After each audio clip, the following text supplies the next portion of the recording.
이티수아님, 네, 그 환절기 때 신통이 심하고 수족냉증이 있다.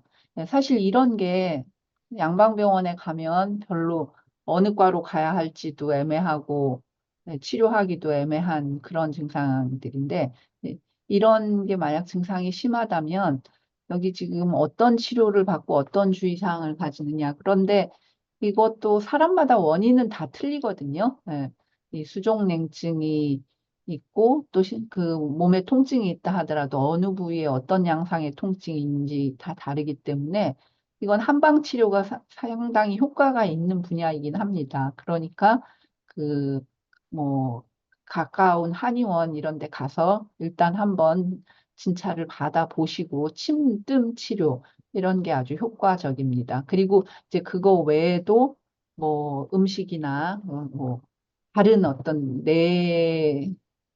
내부적으로 장기에 문제가 있는 건지 이제 그것도 확인을 해서 그것도 같이 고쳐주면 도움을 받을 수 있을 것 같습니다. 예. 그리고 또 왕펑슈에님 아이 낳고 철분제 부족 문제로 어지럽다. 1년에 지금 1년에 2번 한약 먹고 있는데 일단 출산한 이후에는 원래 전통적으로는 한약을 복용을 하도록 돼 있죠. 요새 오히려 한국에서는 이제 그런 어떤 문화 이런 게 점점 좀 줄어들고 있기는 하는데 그래서 그 출산 직후에 한약을 먹어주면 여러 가지 그 산후풍이나 이런 출산 후유증에 대한 치료는 도움이 되고요. 근데 이분은 지금 계속 좀 어지럽다. 그래서 양방 검사 상으로도 그 헤모글로빈 수치 이런 게 낮아서 빈혈인지 아닌지 먼저 확인해 보실 필요가 있어요. 그래서 빈혈이면 철분제제가 도움이 되는데 또 철분제제도 소화가 잘 안 되시는 분이 있거든요. 그래서 이런 분은 사실 철분제를 먹는 것보다 음식이나 한약으로 치료를 하는 게 더 나을 수도 있고요. 그리고 몸조리 1년에 2번 한약을 먹는다. 이거는 사실 출산 후 몸조리에는 출산 직후에 드시는 게 좋고, 근데 지금 어떤 문제가 있어서 이렇게 2번 복용을 한다 하면 이것도 도움은 될 것 같습니다. 수영을 계속하고 있는데 몸에 습기 문제. 예, 그 이 몸에 습하다는 것은 사실 이 피부의 문제가 아니라 몸이 얼마나 그 그러니까 몸의 사실은 내부의 문제이기 때문에 수영하고는 상관은 없습니다. 그러니까 그런데 수영을 좀 조심해야 될 분은 이렇게 수영만 하면 감기가 잘 걸리시는 분이 있어요. 제 환자들 중에서도. 그러니까 좀 몸이 항상 찬 사람은 수영장 물이 그렇게 따뜻하지가 않잖아요. 그래서 또 이제 끝나고 샤워하고 뭐 이렇게 머리나 몸을 충분히 안 말리고 오면 이제 감기를 자주 걸리시더라고요. 근데 그런 게 아닌 경우에는 그 수영도 아주 좋은 운동입니다. 근데 추위를 많이 타시는 분은 좀 수영장 물이 따뜻한 곳, 그 다음에 몸이나 머리를 충분히 말리는 거, 이런 거 신경 쓰셔야 되고요. 그 다음에 장유채이님,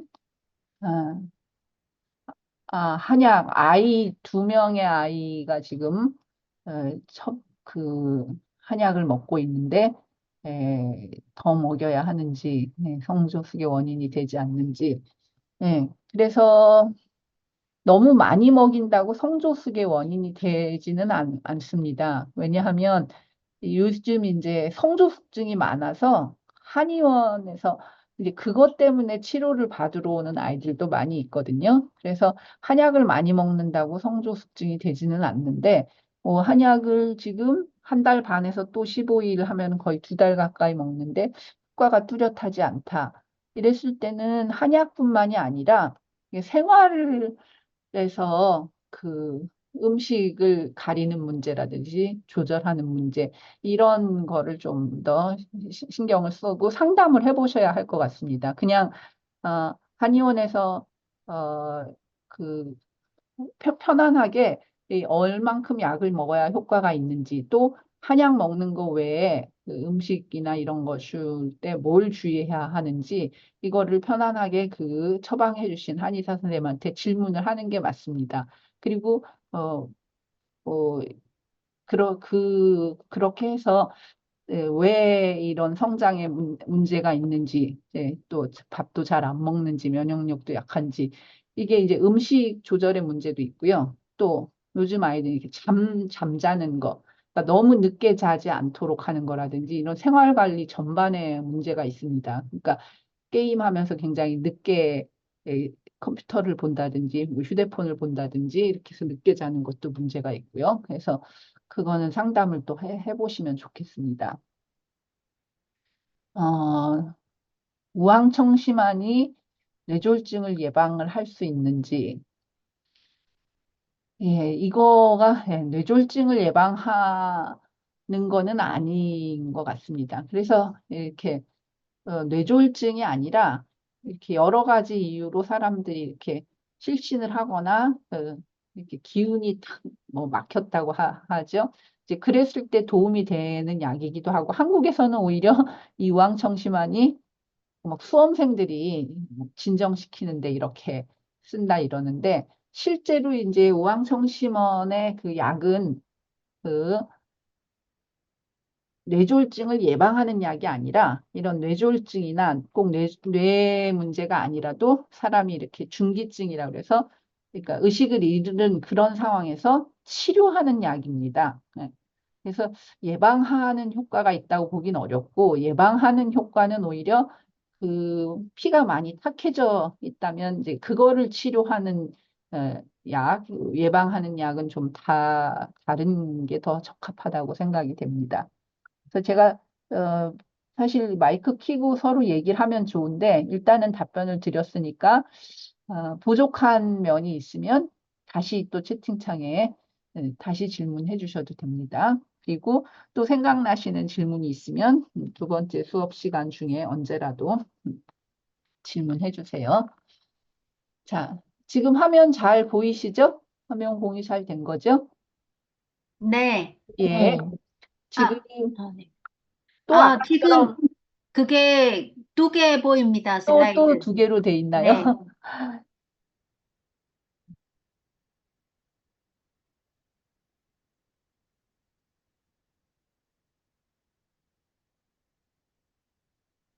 지금도 그런가요? 지금 하나예요. 지금 예. 정상적으로 됐습니다. 예. 아까랑 똑같은 문제.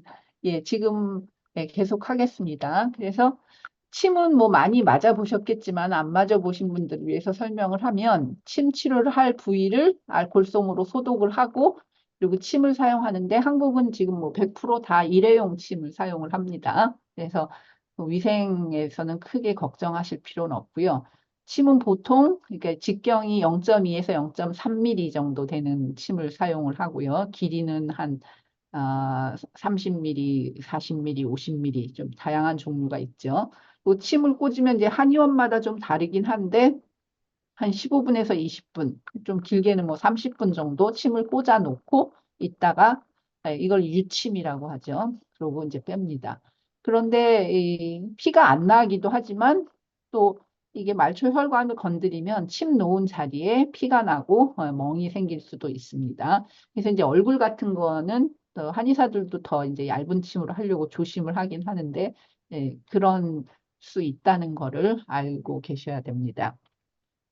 그리고 만약에 이제 여러분들이 진짜 통역을 위해서 그 환자를 데리고 갔을 때는 그런 거에 대해서 설명해 주실 수 있으면 좋겠죠.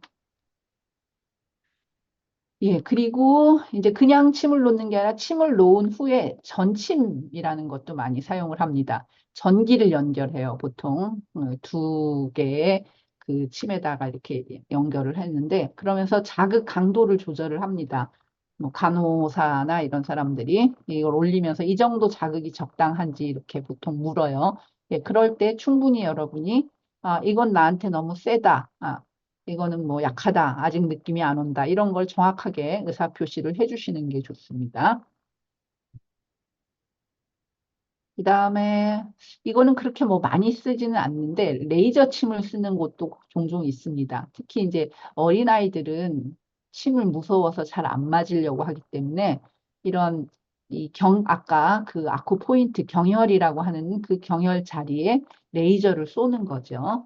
이건 이제 독일 같은 데서 오히려 많이 사용하고 기계도 거기서 들여옵니다. 예, 이건 지금 뜸 치료하는 모습이죠. 이제 제일 흔히 쓰는 게 요런 미니 뜸이라고 해서 스티커로 한 거를 이렇게 이분은 지금 무릎 치료 아마 슬관절염일 것 같은데 무릎 치료하는데 보고 있고요. 이분은 지금 커다란 이건 왕뜸이라고 합니다. 왕뜸도 한 개가 아니라 네 개를 넣어서 지금 이분이 누워 있고 여기 배에다가 올려놓은 겁니다. 그래서 뜸 치료는 이렇게 하죠. 그래서 뜸은 굉장히 종류가 다양합니다. 원래 전통적으로는 직접구라는 게 있었어요. 그러니까 이제 쑥을 말린 거를 조금 이 피부 위에 놓고 바로 향으로 불을 붙여서 그럼 약간 화상을 입습니다. 그래서 일부러 화상을 입히는 건데 요즘도 뭐 필요하면 그런 치료를 하기도 하는데 이제 화상이 생기는 거를 환자가 많이 꺼려 할 때는 이거를 잘 사용을 하지는 않습니다. 그래서 아까처럼 이런 스티커를 붙이는 이런 거는 이제 간접구라고 하죠. 이런 거 직접 구면. 근데 뭐 그걸 이게 또 쓰러져서 넘어지고 그러면 또 주변에 화상을 입을 수가 있죠. 그래서 이런 걸 고정하는 장치가 있고 이런 왕뜸을 쓰기도 하고요. 또 요즘은 이 쑥이 이제 화상의 위험도 있을 뿐만 아니라 냄새가 많이 나고 집에서 만약 내가 쑥뜸을 한다 하면 이게 몸에는 좋은데 뭐 이게 마치 담배를 집안에서 많이 피웠을 때 옷이나 벽지에 냄새가 배는 이제 그런 냄새가 나거든요. 그래서 전자뜸도 사용을 합니다. 이건 이제 온도만 어느 정도까지 온도 조절을 할 수 있게 하는 요렇게 생긴 거를 이제 부착을 하는 거죠. 몸에다 올려놓는 거예요. 그다음에 이건 부항. 부항도 많이 하셨죠? 부항에는 두 종류가 있어요. 건부항하고 습부항. 건부항이라는 거는 여기를 그냥 피부 위에다 그냥 하는 거죠. 네, 습부항은 사열을 같이 하는 거예요. 먼저 그 침으로 이렇게 그 피가 나도록 이렇게 한 다음에 그 다음에 이렇게 부항을 붙이면 막 피가 굉장히 많이 나오죠.